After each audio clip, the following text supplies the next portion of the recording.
According to Statista.com, in 2018, over 2 billion cookies was eaten in the United States alone. That means the average American eats about 300 cookies per year and 35,000 cookies during their lifetime. Of the 2 billion cookies eaten, it was estimated that over 50% were chocolate chip. That tells me that 50% of you here today would say that chocolate chip cookies are your favorite. I am here today to teach you how to make the best chocolate chip cookies ever. I am an expert chocolate chip cookie baker from Utah. I entered my chocolate chip cookies into the Utah State Fair and they won first prize, the blue ribbon. That means my chocolate chip cookies are the best in the whole state. I will share with you my recipe. I will teach you my tips and tricks and everything you will need to know to have the confidence to make these amazing chocolate chip cookies. And the first thing I'm going to share with you today is the recipe. And you need a good recipe so that you can make these chocolate chip cookies, and this is one of the best. The first thing you need is shortening, and I'm going to tell you why I choose shortening over butter. Shortening melts at a higher temperature than butter, so when it melts, the cookies have a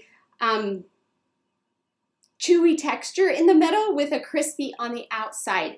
When you make cookies with butter, they have a higher moisture content so that when the butter melts, it releases a lot of moisture and the cookies are crispier. So I choose shortening so that I get that chewy texture. The next thing you'll need is white sugar and brown sugar, vanilla eggs, baking soda, salt, flour, and semi-sweet chocolate chips. So the first thing you'll need to do, the first tip I'm going to give you is that you preheat your oven. And you preheat it to 325 right at the beginning. And you do that for two reasons. Cookies, number one, bake the best at the correct temperature. And the second reason is if you preheat your oven at the beginning, when the dough is all ready, then you can just put your cookies in and you don't have to wait for the oven to heat up. The second thing you need to do is gather all the tools you will need to make these cookies. You'll need a baking sheet and electric mixer. Make sure you have some measuring spoons and measuring cups so that you can measure everything correctly, and a bowl. Now the first instruction is that you take the first 7 ingredients and put them in your bowl. That will be the shortening, the sugars, the vanilla, the eggs, the soda, salt. And you mix those together until they are nice and creamy and fluffy. It will be a light tan texture, and they need to be fluffy. If it's separated looking at all, you need to keep mixing until it's nice and fluffy. Next, you will add your 2.5 cups of flour, and you will incorporate that really well so that you get a nice dough. You will touch the dough, pick some up, and if it's sticky at all, you need to add 1 measured tablespoon of flour. And you want to mix that flour in.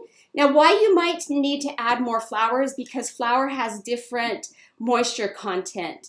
If you make cookies on a stormy day, the flour will have a higher moisture content. If you make it on a nice sunny day, it will be a low moisture, or maybe where you live is a more moist, has more moisture in the area, and so the flour will have a higher moisture content. So sometimes you need to add a little bit more flour. You want this dough to be the consistency of Play-Doh when it's brand new and it comes out of the container, how pliable and soft it is, but it's not sticky to your hands. And that's what you want this dough to be like. After you get the dough to the correct consistency, you'll add your 1 cup of semi-sweet chocolate chips. Now, why I choose to add semi-sweet chocolate chips instead of milk chocolate chips is because the semi-sweet have that bitter chocolate that add an element of flavor that complements the sweet of the cookie.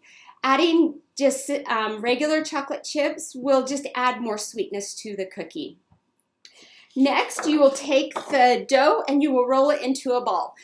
Into a log, and from the ball into a log, and you will break off pieces of the dough until you get cookies that have texture on top.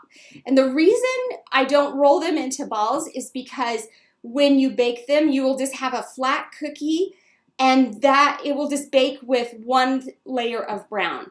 But if you have cookies that have texture on top, then all the different textures brown differently, and that adds elements of flavor. Each element of flavor will taste different and add complexity to the taste of the cookie. Once you get those cookies broken off, you'll put them on a pan and you will bake them for 10 minutes in your preheated oven. Check them at 10 minutes and see how they look. If they are nice and golden brown, then take them out. If you need a few more minutes, then put them in, but watch them close. They need to be a golden brown. And one thing I want you to do when you take them out of the oven, I want you to smell them, because the perfect done cookie smells different than a cookie that is underdone or overbaked.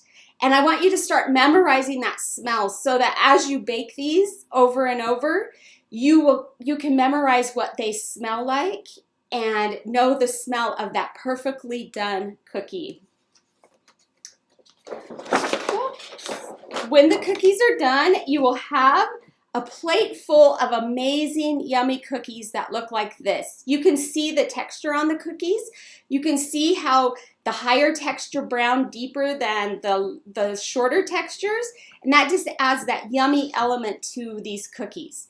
Now that you have the recipe and have learned all the tips and tricks on how to make these amazing chocolate chip cookies, you can have the confidence to bake them anytime you need.